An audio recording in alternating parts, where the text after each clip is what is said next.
إن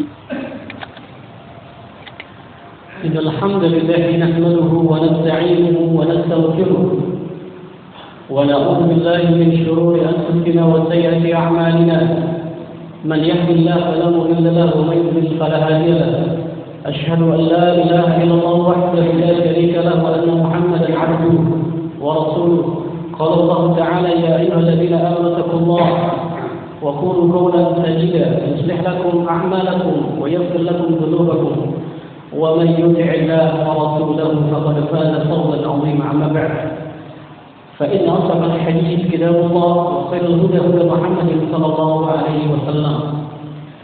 Pujian hanya milik Allah Subhanahu wa taala. Kita memujinya, memohon ampun kepadanya, berlindung dari segala keburukan dan kejelekan diri kita, dari segala keburukan amal-amal perbuatan kita. Sesungguhnya barang siapa yang diberi hidayah oleh Allah, tak ada yang mampu memberikan kesesatan kepadanya, dan barang siapa yang disesatkan oleh Allah Taala, maka tidak ada yang mampu yang dapat memberinya hidayah.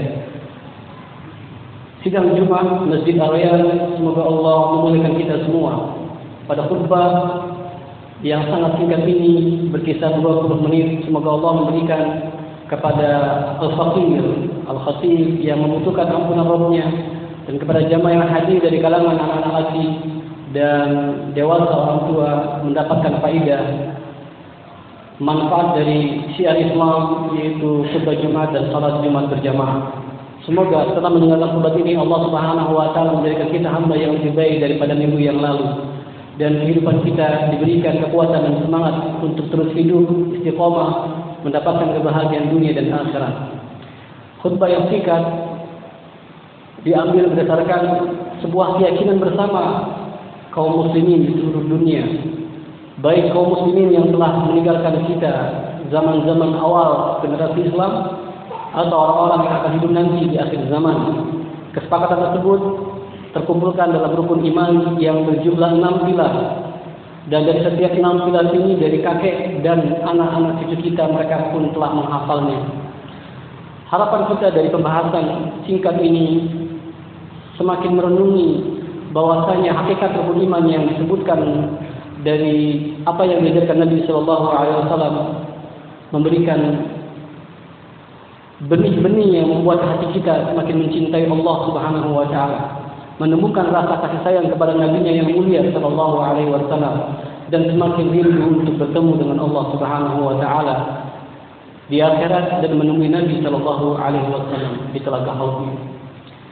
Rukun iman yang 6 kita hafal, banyak hikmah yang diberikan kepada kita semuanya. Namun demikian, dari seluruh rukun iman yang 6 tersebut, ada satu bagian dari salah satu rukun tersebut, dan itu merupakan bagian yang tidak boleh manusia lupakan sebagai seorang muslim dan mukmin. Dan itu berhubungan dengan rukun 6 yang terakhir, rukun iman yang ke-6 dan yang terakhir. Kalaulah seseorang bisa menilai dirinya secara umum bahwa mudah bisa mengatakan, walaupun ada konsekuensi dalam perkataannya, bahwa kita beriman kepada Allah Subhanahu wa taala, boleh dibilang mudah. Cukup dengan lisan, hati hanya Allah dan Dirinya yang tahu, mudah mengucapkan Allah Tuhan saya, walaupun berat bagi orang-orang kafir dan munafik. Beriman kepada malaikat mungkin ini mudah, menghafal nama-namanya. Nama-nama yang berdasarkan Al-Quran hadis Nabi Sallallahu Alaihi Wasallam, bukan nama-nama yang diada-adakan atau yang ditambah-tambahkan. Beriman kepada kitab-kitab Allah, Taurat, Zabur, Injil, Quran, mudah dihafal dan mudah dipahami. Tinggal Allah berikan kita kekuatan untuk bisa membaca dan mengamalkan dan mendakwakannya. Beriman kepada rukun iman yang keempat, yaitu percaya kepada Rasul-Rasul, pun mudah. Semua nama-nama Rasul disebutkan dalam Al-Quran Al-Karim, kita tinggal baca dan mengikuti yang istiqamah. Rukun iman yang kelima, beriman kepada hari akhirat, itu pun mudah, dan ini belum terjadi. Adapun yang keenam, kita telah menghafalnya, beriman kepada takdir Allah, khairi wa syarri, takdir yang baik dan takdir yang buruk. Yang kita ingin bahas bukan permasalahan takdir yang baik, semua orang menghendaki takdir yang baik. Menjadi seorang pemuda yang tampan, seseorang yang kaya, menjadi pejabat yang baik, muslim yang baik, bersedekah luar biasa dengan hartanya, dan seterusnya. Menikah dengan wanita cantik, punya banyak anak, bahkan bisa poligami bagi laki-laki yang muslim. Takdir yang baik. Tetapi alangkah sedikitnya di antara kita, termasuk al-faqir, ya Rabbi, seorang khutbah khatib yang menyampaikan, mungkin agak berat kalau kita mengatakan berkonsekuensi terhadap takdir yang Allah berikan, yang tidak enak buat kita. Takdir yang pahit, berat buat kita. Oleh karena itu berbahagialah ketika Nabi SAW menyampaikan sebuah hadis kepada para sahabatnya. Salah seorang sahabat yang mendengarkan dan menghafalkannya di antara sahabat Suhaib bin Sinan yang diriwayatkan oleh Imam Muslim. Beliau bersabda, Nabi SAW bersabda, "Ajaban li amril mu'min, inna amrahu kullahu khair. In asabathu darra fasabara fakana khairan lah, wa in kana sarra fasyakara fakana khairan lah, wa laysa zakka illa lil mu'min." Atau kama qala alaihi wasallam, yang artinya, sungguh menakjubkan urusannya orang mukmin. Karena seluruh urusannya baik untuk mukmin. Inna amrahu kullahu khair. Semuanya khair, semuanya baik. Ketika Allah uji dia dengan kesulitan, darra, mudarat, kedaratan, kesulitan, sabar, kemudian dia bersabar. Sabar itu membuat dia jadi orang baik atau diberikan kebaikan oleh Allah. Pagi, siang, malam, kesulitan datang, dia bersabar, baik buat dirinya musibah yang dialaminya karena dia bersabar. In asabathu sarra, dikasih kemudahan, kenikmatan, fasilitas hidup yang mudah, fasyakara, kemudian dia bersyukur, fakana khairan lah, dan itu memberikan kebaikan untuknya, baik buatnya, dia jadi baik pagi, siang, malam, menjadi orang-orang seperti Raja Sulaiman mendapatkan fasilitas dunia. Tapi dia bersyukur, tambah nikmat oleh Allah kepada dirinya. Kata Rasulullah SAW, "Walaysa zakka illa lil mu'min." Tidak ada yang memiliki sifat bisa sabar dan syukur dalam keadaan sulit dan senang kecuali orang mukmin. Pertanyaannya, rukun iman yang ke-6, sudah sejauh mana dampak itu kita rasakan? Sudah memiliki anak dan cucu, berumah tangga sekian puluh tahun. Hari ini satu musibah banyak yang kita tidak lulus kepada Allah Subhanahu wa taala. Maka kalau tempatkan rukun iman yang ke-6 adalah beriman terhadap takdir, tapi takdir yang kedua bukan yang baik, takdir yang buruk, syarri. Tapi Allah mengulang-ulang dalam banyak ayat Al-Quran. Allah sebutkan, innamal usri yusra fa innamal usri yusra. Berbicara musibah, bencana, keburukan, kesulitan, segala sesuatu yang tidak dikehendaki manusia, Allah ulang-ulang dalam Al-Quran. Fa innamal usri yusra. Sesungguhnya di balik kesulitan ada kemudahan. Sakit, sehat, miskin, kaya. Punya hutang hari ini, dia akan menjadi orang kaya yang bersedekah nantinya. Subhanallah. Begitu banyak ayat-ayat dalam Al-Quran, banyak hadis-hadis yang saya sebutkan. Ajaban li amril mu'min tadi merupakan sebuah hadiah yang Nabi berikan kepada sahabat-sahabat Nabi. Disampaikan sahabat Suhaib bin kepada kita yang menghafal hadis hari ini. Itu adalah sebuah hadiah bagi orang-orang yang hari ini mestinya mereka tidak membeli hadiah berupa orang-orang yang mengobati dari penyakitnya atau mencari harta bekerja dan membanting tulang perasnya untuk mendapatkan kenikmatan supaya tidak sulit. Sesungguhnya dia membutuhkan hadiah dari Nabi SAW. Hadis dari Suhaib bin Sinan tadi, hajaban diambil mukmin, sampai Nabi takjub bahwa orang-orang mukmin setelah Nabi wafat yang tidak bertemu dengan Nabi Muhammad SAW, dia takjub SAW. Nabi bangga kepada mukmin tersebut. Kapan bangganya? Bangganya bukan pada saat enak yang kita bahas, bangga pada saat dia mengalami hidup yang penuh dengan kesulitan. Nabi pun menambahkan hadis yang lain, ad-dunya sijnul mu'min wa jannatul kafir, rawahu Muslim. Dunia adalah penjara buat orang mukmin, surga buat orang kafir. Artinya tidak ada istilahnya orang muslim konsep dasarnya dia bahagia di dunia, tidak. Karena begitu beratnya menjalankan istiqomah ketaatan, menjauhi maksiat dan sabar terhadap takdir musibah yang dialaminya. Sampai Allah ajarkan, beri kabar buat orang-orang yang sabar. Berbicara sabar maksudnya orang yang mendapatkan kesulitan, orang yang tidak hidupnya mudah, orang yang miskin, orang yang tertimpa hutang dan seterusnya. Banyak orang yang berhutang, kemudian dia tidak bisa bayar, dia bunuh diri, dia merampok dan berbuat maksiat. Tapi Allah katakan, wa basyir sabirin, beri kabar gembira bagi orang-orang yang sabar.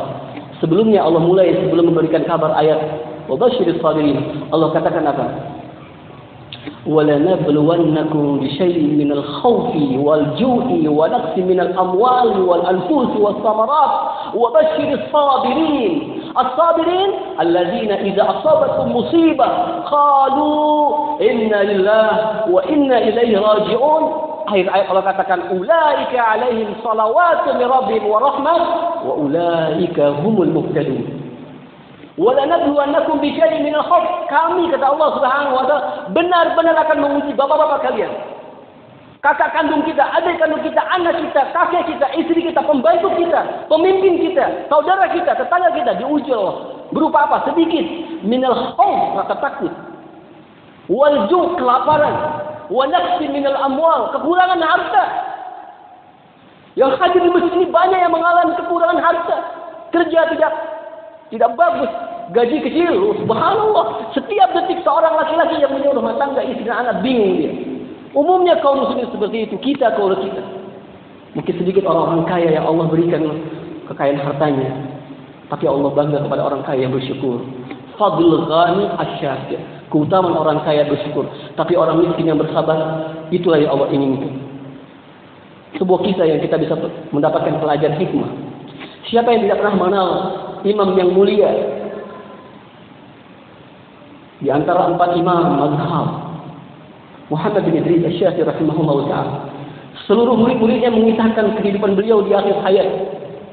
Sebelum beliau meninggal, beliau memiliki keluarga, beliau memiliki istri, beliau memiliki anak. Salah satu anaknya suatu saat Allah akan tarik nyawanya, akan meninggal dunia. Apa perkataan Al-Imam Syafi'i ketika putranya, salah satu putranya meninggal? Beliau berkata dan berdoa kepada Allah.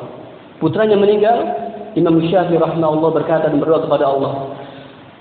Wahai Zat yang Maha Berkuasa, sesungguhnya Engkau ya Allah telah mengujiku, namun Engkau masih memberikan keselamatan kepadaku. Wahai ya Allah, sesungguhnya Engkau telah mengambil dariku dan Engkau masih menyisakan sisa kepadaku. Wahai ya Allah, sesungguhnya Engkau telah mengambil organ tubuhku, organ tubuh orang-orang yang sakit, tapi Engkau masih menyisakan organ-organ tubuh yang lain. Wahai Allah, sesungguhnya Engkau telah mengambil anak, tapi Engkau masih menyisakan anak-anak yang lain. Seorang ulama yang saleh ingin mengajarkan kepada kita kehidupan akhirnya tetap mau menerima takdir yang buruk, takdir yang pahit. Maka Allah katakan wabasyiris sabirin, berilah kabar gembira. Kapan orang itu dikatakan mendapatkan kabar gembira? Idza asabatu musibah, ketika kena musibah. Yang dilihat oleh manusia adalah pertama lisannya. Apa lisannya? Nabi mengajarkan kalau kena musibah dalam hadis perincian dari ayat Al-Quran tadi, idza asabatu musibah, ketika dia mendapatkan musibah, ketika ucapannya muncul sebelum hatinya ketahuan dari bentuk keimanan kepada Allah Subhanahu wa taala, mengucap inna lillah, sesungguhnya kita milik Allah dan kembali kepada Allah. Allah tambahkan ulaika alaihim salawatu min rabbihim wa rahmah. Allah memberikan salawat kepada mereka dan rahmat, yaitu surga. Dan ketiga, ulaika humul muhtadun, Allah akan memberikan hidayah kepada mereka. Subhanallah. Hari ini seorang bapak mendengar anaknya meninggal dunia karena kecelakaan, karena narkoba. Sedikit yang ingin saya sampaikan dalam khutbah yang singkat ini. Sekali waktu hendaklah kita berjalan ke sebuah toko buku yang sudah banyak terjemahan Indonesia. Bacalah kisah sholihin, kisah orang-orang saleh yang akan meninggal dunia atau tidak meninggal dunia tapi dia hidup dalam keadaan menerima takdir yang pahit, menerima takdir yang buruk. Konsekuensi rukun iman yang keenam adanya takdir yang baik dan buruk. Dan ketika telah memahami dan konsekuensi untuk siapapun kapanpun di antara kita yang mengalami masa-masa sulit, di rukun iman keenam yang terakhir itulah bentuk kesempurnaan iman kita kepada Allah Subhanahu wa taala, dari rukun iman yang pertama dan rukun iman yang keenam. Maka ketika membaca Al-Fatihah, yang kita minta sebelum mendapatkan hidayah jalan yang lurus dan istiqomah, jadi jalan orang yang dimurkai dan disenangi oleh Allah Subhanahu wa taala, kita berkata iyyaka na'budu wa iyyaka nasta'in. Ibadah semua yang kita lakukan pagi siang malam, baik yang wajib dan sunnah, akan benar-benar bagian ibadah yang Allah terima ketika kita mampu mengamalkan kata-kata isti'anah, meminta tolong hanya kepada Allah. Imam Syafi'i putranya meninggal, dia mengatakan, engkau mengujiku ya Allah, tapi engkau masih menyelamatkanku. Artinya apa? Dia meninggal anaknya, tapi dia masih menerima ada anak yang lain. Mengambil anggota badan yang sakit, ada anggota yang masih kakinya lumpuh, masih ada mata, dan seterusnya. Kisah kedua yang diceritakan oleh Ahnaf bin Qais, ulama besar. Suatu hari perutnya sakit, mengeluhlah dia. Dia datang kepada pamannya Ahnaf bin Qais rahimahullahu taala. Datang ke pamannya, beliau mengatakan, bukan memberikan jawaban, malah membentak Ahnaf bin Qais rahimahullahu taala. Pamannya malah memaki-maki, membentaknya sambil mengatakan, wahai Ahnaf bin Qais, sesungguhnya manusia itu ada dua temannya. Jenis teman manusia ada dua. Teman yang menyusahkan teman, manusia yang menyusahkan teman, manusia yang menyenangkan musuh. Kalau engkau memiliki keluhan, jangan kau mengeluhkan, mengadukan kepada makhluk sepertimu, yang dia tidak bisa melonggarkan, menghilangkan kesulitanmu, penyakitmu. Tapi adukanlah kepada zat yang memberikan cobaan ujian ini kepadamu, dan zat itulah pula yang mampu melonggarkannya dan menyelamatkan dari ujianmu itu. Sambil dia mengatakan, demi Allah, aku telah menikah dengan istriku 40 tahun. Aku sudah punya anak. Kedua mataku salah satunya sudah tidak bisa melihat, tapi istriku sampai hari ini dan putraku tidak ada yang mengetahui bahwa aku memiliki dua mata yang satunya sudah tidak bisa melihat. Subhanallah. Keluhan ini tidak perlu manusia mengetahuinya, karena takdir buruk itu bukan manusia yang memberikan, tapi ujian, bukti rukun iman yang karena takdir yang buruk akan terima kepada dirinya. Sampai menikah 40 tahun, istrinya berjima waktu malamnya, bertemu waktu siangnya, dan seterusnya. Anaknya bermain, mata yang kelihatannya melihat, padahal salah satunya tidak bisa melihat. Kata pamannya Ahnaf bin Qais rahimahullahu ta'ala, luar biasa. Hari ini, jamaah yang hadir, banyak yang gagal pada rukun iman yang keenam ini. Memang betul, dunia tempat yang tidak memungkinkan seorang mukmin nyaman dalam hidupnya. Kesulitan menimpa kita, fitnah zaman, fitnah keimanan, dan seterusnya. Oleh karena itu, kisah yang ketiga sebelum saya tutup pada khutbah pertama ini, dikisahkan oleh Imam Al-Madahi. Ketika beliau berjalan dalam sebuah daerah pedalaman, sambil berjalan dia berjumpa dengan seorang wanita yang luar biasa, wajahnya dan putih kulitnya. Kemudian bertemu sambil mengucapkan, subhanallah, sungguh kesempurnaan dan kebahagiaan berpihak kepadamu wahai fulana. Mendengar kalimat pujian seorang tua yang mulia ini kepada wanita yang putih kulitnya, cantik wajahnya, si perempuan ini mengatakan kepada seorang tua tersebut, wahai syekh, sesungguhnya engkau tidak mengetahui bagaimana kehidupanku sebelumnya. Sesungguhnya kehidupanku dipenuhi dengan duka, cita, dan kesedihan. Aku ingin bercerita kepadamu, wahai orang tua. Aku sesungguhnya telah menikah dengan salah seorang laki-laki sebagai suamiku. Kemudian sekian tahun Allah memberikan 2 orang anak. Sampai satu hari. Ketika waktu Idul Kurban datang, Yaumul Adha datang, suamiku hendak menyembelih seekor kambing atau domba. Kemudian kedua anakku bermain di tempat yang lain. Kemudian pada saat bermain kedua anaknya, kakak dan adiknya, sang kakak bertanya kepada adiknya, wahai adik, maukah aku beritahu bagaimana ayah menyembelih seekor domba atau kambing ketika kurban? Kemudian sang kakak adik mengatakan, mau wahai kakak. Kemudian sang kakak itu saking polosnya seorang anak, dia sembelih dengan pisau atau golok yang memotong leher adiknya dan meninggal adiknya.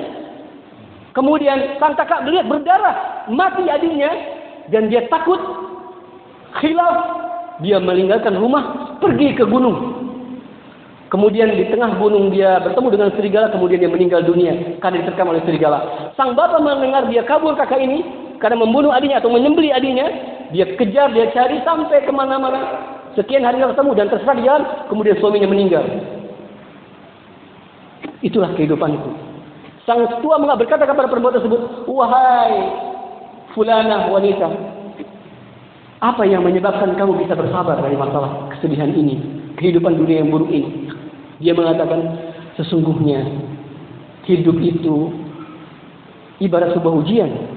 Kalau aku masih mengingat terus itu akan kembali luka. Aku anggap kehidupanku yang lalu seperti sebuah luka dalam sebuah tubuhku yang dia akan sembuh nantinya. Maha subhanallah, maha si Allah yang maha mengatur dan maha bijaksana.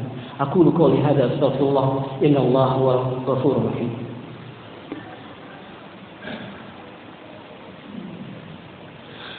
Alhamdulillah nahmaduhu wa nasta'inuhu wa nastaghfiruh wa na'udzu billahi min shururi anfusina wa sayyiati a'malina man yahdihillahu fala mudilla lahu wa may yudlil fala hadiya lahu asyhadu an la ilaha illallah wahdahu la syarika lahu wa anna Muhammadan abduhu wa rasuluh. Qala Allah ta'ala ya ayyuhalladzina amanu taqullaha haqqa tuqatih wa la tamutunna illa wa antum muslimun. Wa qala Nabi sallallahu alaihi wasallam عجبا لأمر المؤمن إن أمره كله خير إن أصابته ضراء صبر فكان خيرا له وإن كانت سراء فشكر فكان خيرا له وليس ذاك هذا المؤمن. Mari kita berdoa kepada Allah Subhanahu wa taala agar kita ingat-ingat seluruh kesulitan sebelum hari ini. Dia adalah bagian yang harus kita evaluasi. Sejauh mana lisan kita masih bisa mengucapkan nama Allah ketika mendapatkan kesulitan, mengingat Allah, kembali kepada Allah ketika lupa, ketika mengalami kesulitan apapun dalam kehidupan kita. Dan hati kita masih mau mengenal Allah, meyakini Allah adalah tempat kita beribadah sebelumnya dan isti'anah kepadanya ketika mendapatkan kesulitan. Dan kita masih diberikan waktu untuk mampu berzikir di luar waktu di mana kehidupan kita banyak mengalami keburukan, kesulitan, bencana dan musibah. Oleh karena itu, yakinkan diri kita, keluarga besar kita, siapapun kita, kapanpun kita hidup, masih kita membutuhkan Allah Subhanahu wa taala. Oleh karena itu, rukun iman yang keenam, takdir yang buruk ini wajib kita ajarkan kepada diri kita masing-masing dan keluarga besar kita bahwa perkara yang saat kita hidup di dunia yang paling berat adalah beriman kepada takdir buruk yang menimpa kita. Sebuah riwayat menyebutkan Imam Ahmad rahimahullah berkata, tidak beriman kepada Allah orang yang tidak mengimani takdir yang buruk. Banyak orang yang memukul-mukul badan, mencaci maki dirinya, melukai dirinya karena kematian seseorang. Beberapa orang yang memiliki keyakinan yang sesat, ada kematian seseorang yang soleh sampai melukai diri mereka dalam rangka mencintai orang tersebut. Sesungguhnya mereka orang-orang yang tidak percaya kepada takdir yang buruk. Oleh karena itu, berlindung kepada Allah. Karena orang yang tidak berlindung kepada Allah, dia akan sesat-sesatnya dan tidak ada yang mampu memberinya hidayah. Oleh karena itu, tingkatkan iman kita kepada Allah, keyakinan kita kepada Allah, kecintaan kita kepada Allah Subhanahu wa taala, dan semoga Jumat yang kita dengar dalam setiap khutbahnya memompa iman kita, menyuburkan hati kita agar semakin mencintai Islam, mencintai Rasulullah sallallahu alaihi wasallam dan mencintai Allah Subhanahu wa taala yang Maha Bijak dan Maha Kuasa dan Maha Mengatur alam. Mari kita berdoa kepada Allah semoga Allah mendengar doa kita, hati kita yang paling dalam. Alhamdulillah rabbil alamin hamdan ni'amahu wa yukafi mazida ya rabbana wa lakal hamdu kama yanbaghi li jalalikal karim wa 'azimi sultanik. Allahumma shalli ala Muhammad wa ali Muhammad. Allahumma ighfir lil mu'minina wal mu'minat wal muslimina wal muslimat al ahya'i minhum wal amwat innaka samii'un qaribun mujibud da'wat qadi al hajat bi rahmatika ya arhamar rahimin. Subhanakallahumma wa bihamdika astaghfiruka wa atubu ilaik. Akhiru da'wana alhamdulillahi rabbil alamin.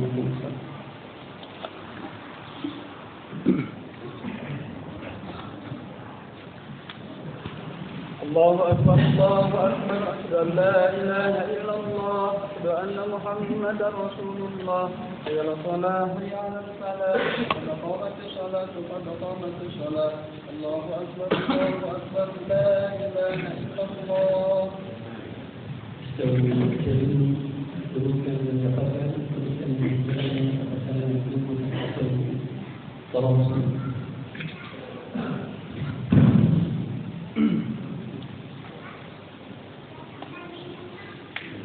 Allahu Akbar.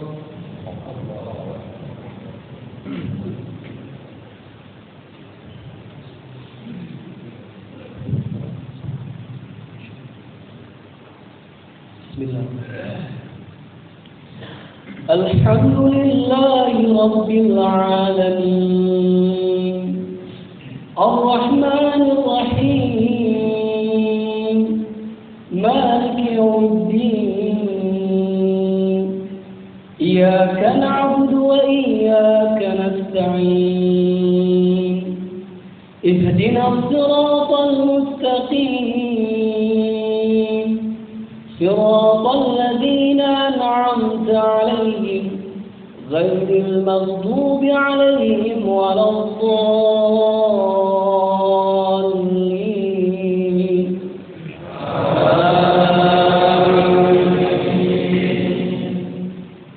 والسماء ذات البروج واليوم الموعود وشاهد ومشهود قتل أصحاب الأخدود النار ذات الوقود إذ هم عليها قعود وهم على ما يفعلون بالمؤمنين شهود وما نقموا منهم إلا أن يؤمنوا بالله العزيز الحميد الذي له ملك السماوات والأرض والله على كل شيء شهيد إن الذين فتنوا المؤمنين والمؤمنات ثم لم يتوبوا فلهم عذاب جهنم ولهم عذاب الحريق إن الذين آمنوا وعملوا الصالحات لهم جنات تجري من تحتها الأنهار ذلك الفوز الكبير إن بطش ربك لشديد إنه هو الغفور الودود ذو العرش المجيد فعال لما يريد هل أتاك حديث الجنود فرعون وثمود بل الذين كفروا في تكذيب والله من ورائهم محيط بل هو قرآن مجيد في لوح محفوظ الله أكبر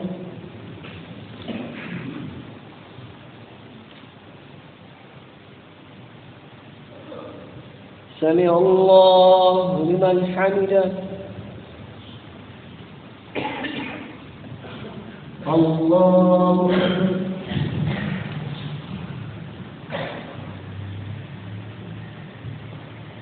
الله أكبر الله أكبر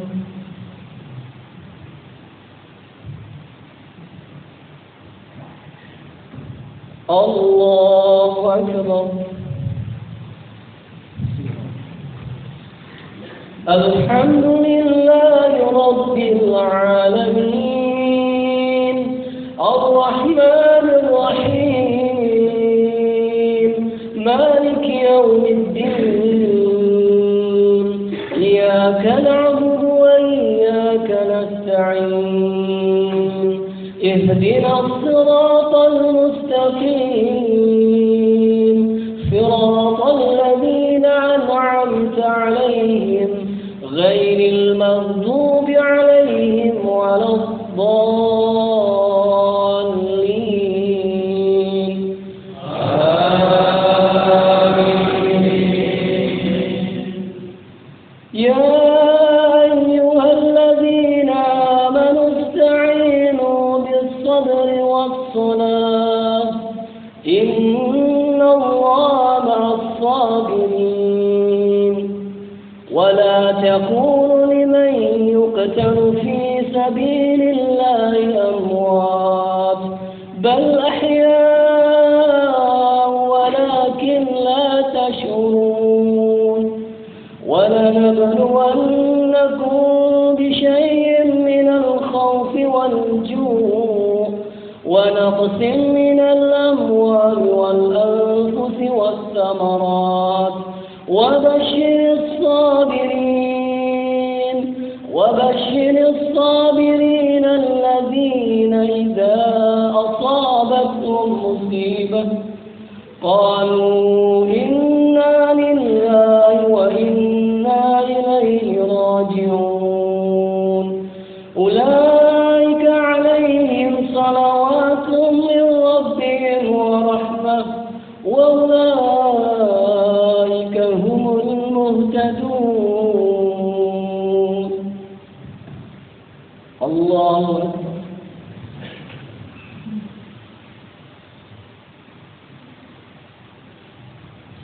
سمع الله لمن حمده الله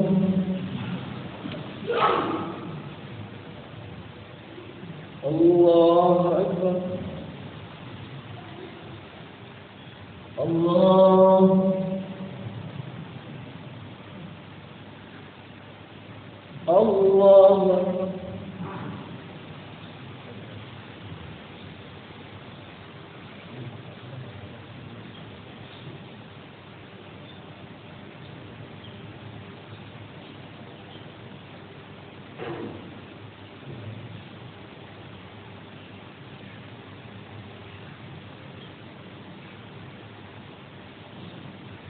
السلام عليكم ورحمة الله السلام عليكم ورحمة الله